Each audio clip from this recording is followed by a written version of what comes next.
নমস্কাৰ দশম শ্ৰেণীৰ সমূহ ছাত্ৰ ছাত্ৰীক মই পুনৰাৰ মোৰ ইউটিউব চেনেল বিয়ান ইউটিউবিয়াৰলৈ স্বাগতম জনাইছোঁ। আজি তোমালোকৰ স্থানাংক জ্যামিতি 7.1 অনুশীলনীৰ প্ৰশ্নবোৰৰ সমাধান তোমালোকলৈ মই আগবঢ়াইছোঁ। গতিকে দেৰি নকৰি মই মোৰ ক্লাছটো মই আৰম্ভ কৰোঁ। অনুশীলনী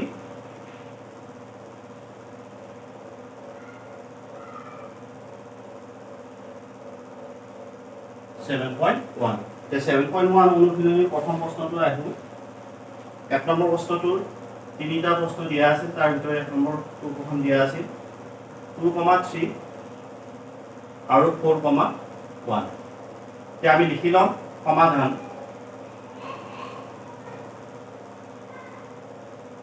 দিয়া আছে প্ৰদত্ত বিন্দু দুটা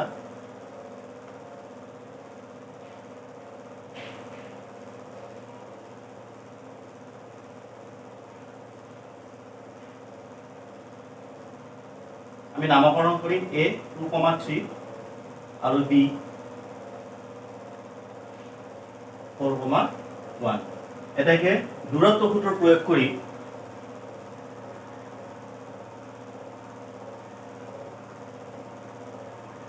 কৰি পাওঁ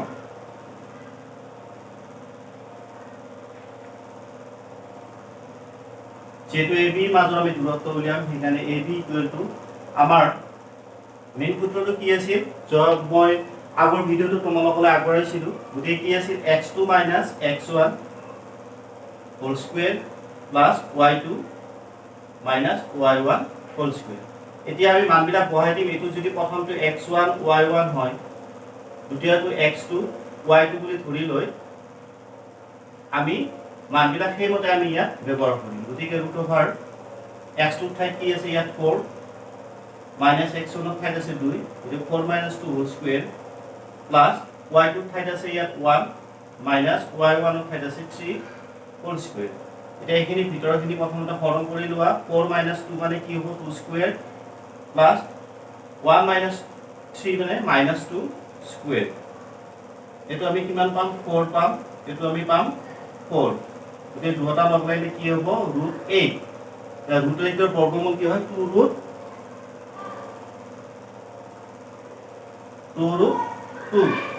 ইমান, যেহেতু আমাৰ দূৰত্ব গতিকে ইয়াত একক থাকিব।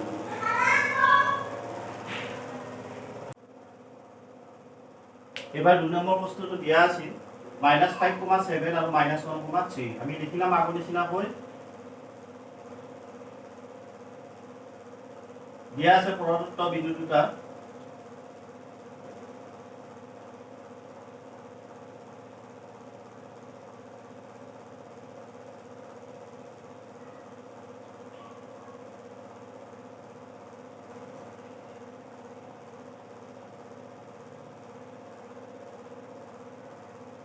দূৰত্ব সূত্ৰ অনুসৰি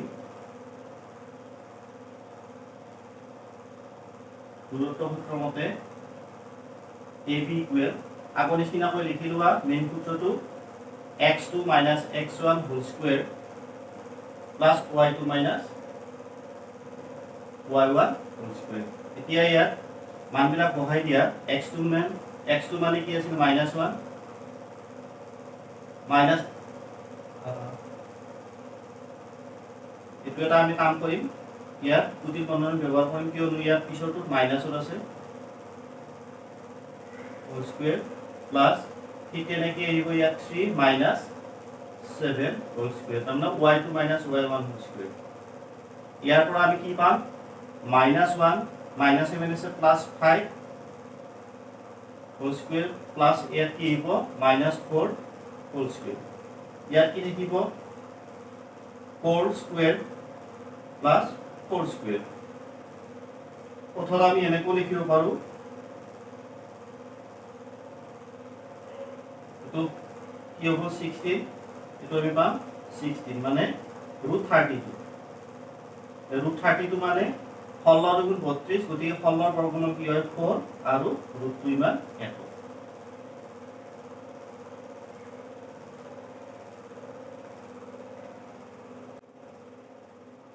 এবাৰ 3 নম্বৰ প্ৰশ্নটো A, B - A, - B সমাধান। আমি আগৰ নিচিনাকৈ একেই অংক দিয়া আছে প্ৰদত্ত বিন্দু দুটা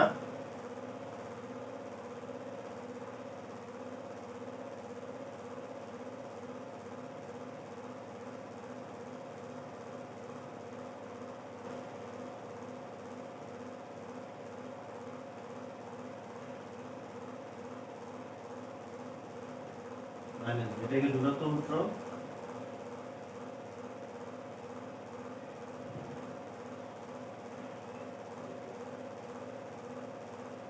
AB equal root over x2 minus x1 whole square plus y2 minus y1 whole square.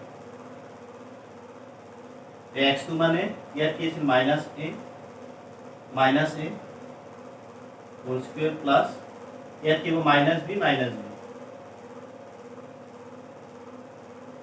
ইয়াত আমি কিমান পাম minus 2a whole square plus minus 2b whole square.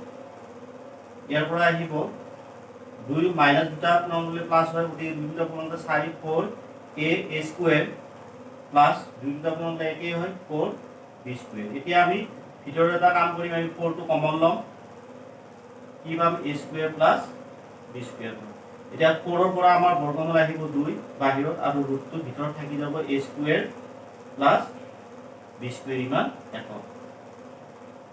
এটো আমাৰ উলিয়াব লগা বিন্দু দুটাৰ মাজৰ দূৰত্ব. এবাৰ 2 নম্বৰ প্ৰশ্নলৈ আহো. 2 নম্বৰ প্ৰশ্নটো আছিল যে 0,0 আৰু 36,15 বিন্দুটাৰ মাজৰ দূৰত্ব উলিয়াব লাগে. আমি সমাধান লিখিম দিয়া আছে.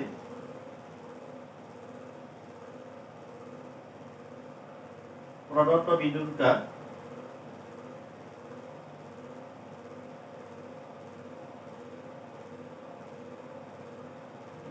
জিৰো আৰু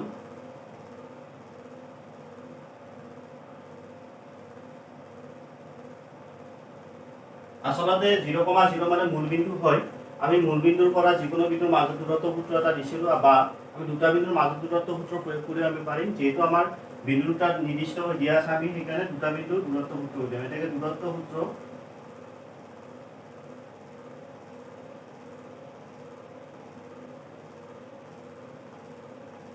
AB equal root over x2 minus x1 whole square plus y2 minus y1 whole square. এতিয়া ইয়াত x2 ঠাইত আমাৰ কি আছে 36 minus x1 ঠাইত 0 আছে plus y2 ঠাইত কি আছে 15 minus 0 whole square. এটো আমি কিমান পাম 36 স্কয়ার পাম plus 15 স্কয়ার পাম. 36 square equal to আহিব 1296 plus এটো হ'ব 225 আৰু এটা প্লাস কৰিলে আহিব 1521. তো 1521 ৰ বৰ্গমূল হয় 39 গতিকে 39 একক.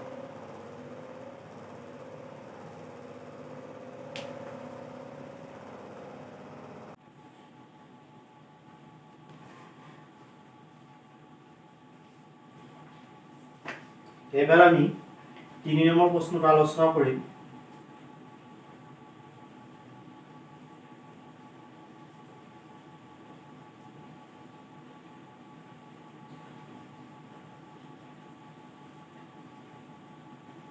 সমাধান দিয়া আছে প্ৰদত্ত বিন্দু তিনিটা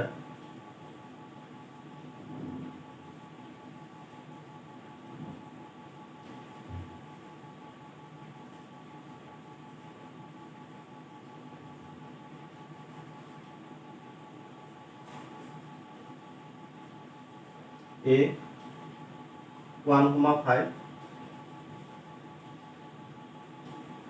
B 2,3 আৰু C -2, -11.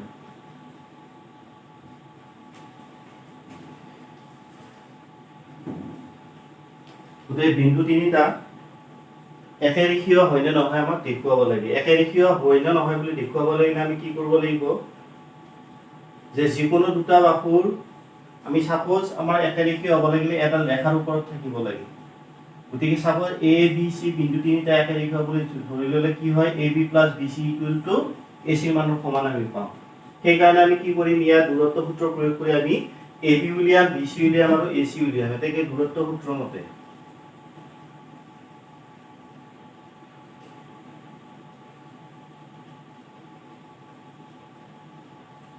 A B equal root over কি হ'ব এ বি গতিকে এইটো x1 y1 x2 y2 গতিকে 2 বিয়োগ a x2 x1 অৰ্থাৎ 2 বিয়োগ a হোল স্কয়াৰ প্লাস 3 বিয়োগ 5 হোল স্কয়াৰ আৰু ইয়াৰ পৰা আমি কি পাম 2 বিয়োগ 1 মানে 1 থাকিব 1 স্কয়াৰ প্লাস পিনে কি লিখিব -2 স্কয়াৰ ইয়াৰ পৰা আমি কি পাম 1 স্কয়াৰ মানে 1 প্লাস -2 স্কয়াৰ মানে +4 গতিকে ইয়াত কল আহিব √5 একক এ বি উলিয়ালো ঠিক তেনেকৈ আমি বি সি উলিয়াম বি সি ইকুৱেল টু আহিব এইবাৰ বি আৰু সি গতিকে এইটো x1 y1 এইটো x2 y2 বুলি ধৰিবা গতিকে x2 x1 অৰ্থাৎ -2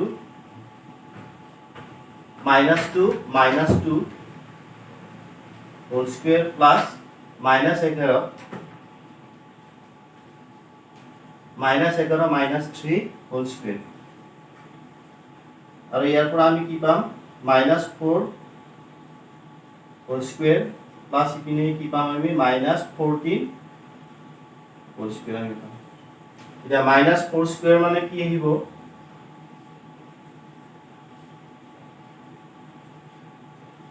-4 স্কয়াৰ মানে 16 প্লাস -14 স্কয়াৰ -14 স্কয়াৰ মানে হয় 196 এই দুটা লগ লগাই যোগ কৰি দিলে আমি কি পাম এ 212 এই 212 আমি বৰ্গমূল নেপাওঁ কিয়নো 212 আমি যদি 2 দি হৰণ কৰো তেতিয়ালে 101 আমি পাম গতিকে আমাৰ ইয়াত বৰ্গমূল নাথাকে গতিকে ইয়াত ইমান একক হৈ থাকিব ঠিক তেনেকৈ এবাৰ AC দৈৰ্ঘ্যটো উলিয়াম আৰু AC ইকুৱেল বা AC যদি হয় A আৰু C গতিকে এইটো x1 y1 x2 y2 তাৰমানে -2 -1 whole square plus -11 -5 whole square আৰু ইয়াৰ পৰা আহিব -3 হোল স্কয়াৰ প্লাস ইয়াৰ পৰা আহিব -16 হোল স্কয়াৰ আৰু এইটো আমি পাম 9 প্লাস 16 দুটা মাল্টিপল কৰিলে আহিব 265 256 এইটো যোগ কৰি দিলে আমি পাম 5 ইমান একক আহিব ইয়াৰ আমি বৰ্গমূল নেপাওঁ এতিয়া দেখা গ'ল যে AB যোগ BC ইকুৱেল নট AC আমি পাম কাৰণ এটো আৰু এটো যোগ এটো আৰু ইয়াৰ মানটো যোগ কৰিলে অৰ্থাৎ AB আৰু BC যোগ কৰিলে আমাৰ এইটা যোগ কৰিলে এটো নেপাওঁ ঠিক তেনেকৈ BC আৰু AC যোগ কৰিলে AB মান নহয় ঠিক তেনেকৈ BC আৰু AC মানটো AB আমি নেপাওঁ অৰ্থাৎ তিনিটা আমাৰ ইয়াত প্ৰযোজ্য নহয় আমি এইকাৰণে লিখিম যেহেতু লিখিম যেহেতু AB plus BC not equal AC BC plus AC not equal AB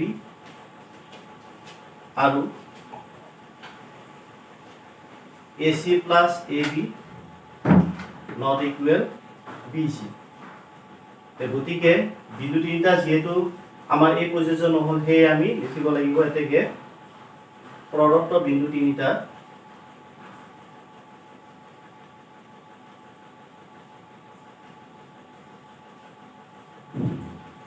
একেৰেখীয় নহয়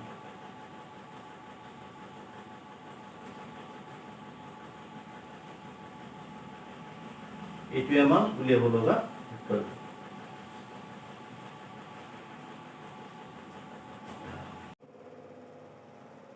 এবাৰ 4 নম্বৰ প্ৰশ্নলৈ আহো 4 নম্বৰৰ সমাধান প্ৰশ্ন কি দিয়া আছে 4 নম্বৰটো আছে তিনিটা বিন্দু দিয়া আছে সেই বিন্দু তিনিটা এটা সমদ্বিবাহু ত্ৰিভুজৰ শীৰ্ষবিন্দু হয় নে নহয় পৰীক্ষা কৰা গতিকে মই যোৱা ভিডিঅ'টোত ইয়াৰ প্ৰথম খণ্ডটোৰ ভিডিঅ'টোত মই তোমালোকলৈ ইয়াৰ ত্ৰিভুজ এটাৰ শীৰ্ষবিন্দু তিনিটা দিয়া থাকিলে সেই ত্ৰিভুজটোৰ প্ৰকৃতি কি হয় বা চতুৰ্ভুজ এটাৰ প্ৰকৃতি কেনেকুৱা হয় নিৰ্ণয় কৰা হয় মই দেখুৱাইছিলোঁ এতিয়া আমি সেই ব্যৱস্থাৰে আমি এই অংকটো সমাধান কৰিম গতিকে আমি প্ৰথমতে লিখিম ধৰা হ'ল দিয়া আছে লিখি লব দিয়া আছে প্ৰদত্ত বিন্দু তিনিটা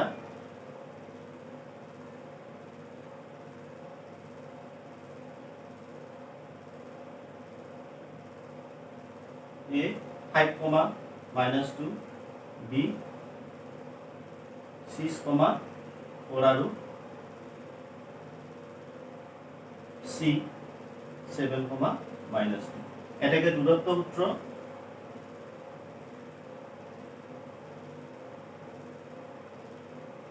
দূরত্ব সূত্র মতে আমি AB উলিয়াম যে AB হলে এইটো x1 y1 x2 y2 গতিকে আমি ডাইরেক্ট কৰিম এতিয়া যে ইয়াত x2 - x1 অর্থাৎ 6 - 6 - 5 হোল স্কয়ার প্লাস 4 - -2 গতিকে আমি ইয়াত সেকেন্ড ব্র্যাকেট ব্যৱহাৰ কৰিম 4 - -2 গতিকে এইটো সৰল কৰি দিয়া কি হয় চাও গতিকে ইয়াত কি হ'ব 1 স্কয়ার প্লাস এইটো কি হ'ব -4 প্লাস 2 স্কয়ার মানে ইয়াত আহিব 1 স্কয়ার মানে 1 প্লাস এইটো 4 লগত 2 যোগ কৰিলে 6 দুটা আপোনালোক লিখিব 36 গতিকে ইয়াত আহিব √37 এইটো ঠিক তেনেকে এবাৰ BC উলিয়াই লম যেহেতু আমাৰ ত্ৰিভুজটোৰ তিনিটা বাহু ABC ত্ৰিভুজ গতিকে AB উলিয়াম BC উলিয়াম AC উলিয়াম গতিকে এবাৰ BC উলিয়ালে এই দুটা বিন্দু লব লাগিব গতিকে এইটো x2 y2 x1 y1 এবাৰ আমি BC উলিয়াম BC ইকুয়াল টু কি আহিব 7 - 6 প্লাস -2 ইয়াতো কুটিৰ বন্ধনী দিয়া -2 কুটিৰ বন্ধনী নিদিলে কথা -2 -4 স্কয়াৰ ইয়াত একে হয় এটোৰ পৰা এটো বিয়োগ কৰিলে 1 স্কয়াৰ প্লাস এটো কি হ'ব -6 স্কয়াৰ আৰু ইয়াৰ পৰা আমি কি পাম 1 প্লাস 36 মানে কি হ'ব √37 একক আমি পাম যে কথা হ'ল যেহেতু আমি সমদ্বিবাহু ত্রিভুজ আমি দুটা বাহু পাই আছো কিন্তু আমি তৃতীয় বাহুটোৰ মাপটো উলিয়াব লাগিব কিয়নো যদি তৃতীয় বাহুটো অৰ্থাৎ AC মানটো যদি দুটা মানৰ সমান হয় তেতিয়া সমদ্বিবাহু নহয় হেতু সমবাহু হ'ব সেই কাৰণে হয় না নহয় আমি এতিয়া দেখুৱাইলাম সেই কাৰণে আমি এতিয়া AC উলিয়াম আকৌ AC ইকুৱেল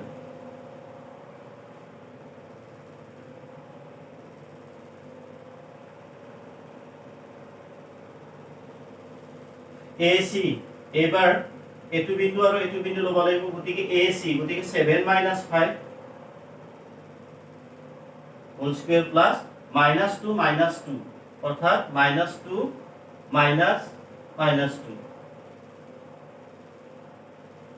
স্কয়ার গতিকে ইয়াত আহিব 7 এটো মাইনাস এটো 2 থাকিব 2 স্কয়ার প্লাস ইয়াত কি হ'ব -2 প্লাস 2 স্কয়ার গতিকে ইয়াত হ'ব 4 প্লাস এটো 0 আমি পাম মানে 4 আহিব 4 মানে 2 একক এটা কি পালা যেহেতু আমি কি পালো AB ইকুয়াল BC পাইছো কিন্তু তার দৈর্ঘ্যটো AC সমান নেপালো তাৰ মানে কি হয় যদি ত্ৰিভুজ বুলি ধৰি লও ABC গতিকে AB আৰু BC যদি সমান হয় দুটা বাহু সমান মানে ত্ৰিভুজটো কি ত্ৰিভুজ হ'ব সমদ্বিবাহু ত্ৰিভুজ এতেকে প্ৰদত্ত বিন্দু তিনিটাই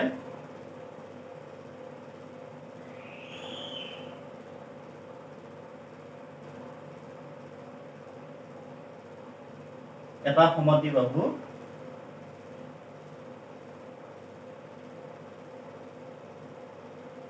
ত্ৰিভুজ গঠন কৰে